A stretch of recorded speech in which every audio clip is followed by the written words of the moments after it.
This is the Lone Crater YouTube. We hope this video helps. You start by getting Mario and your phone ready. Charge Lego Mario and open the Lego Super Mario app. Once done, make sure Bluetooth and location services are enabled on your device so the app can discover toys nearby. You should power Mario on by pressing the chest button until the lights blink. The blinking indicates pairing mode.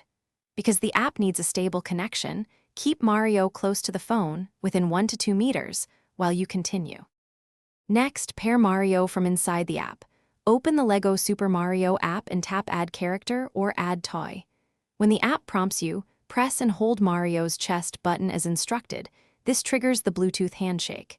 You'll see status updates in the app. Watch for confirmation tone and a solid LED on Mario that verifies a successful connection.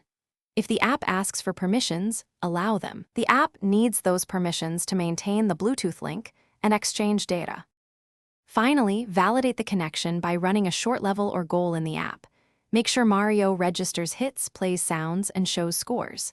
If inputs don't appear, first toggle Bluetooth off and on, then restart the app. These simple steps often restore the link. If pairing repeatedly fails, reset Mario by holding the 2 back buttons for 10 seconds until it reboots, then redo the pairing. If problems persist, move to another phone to isolate whether. Thanks for watching. Consider subscribing if we helped you.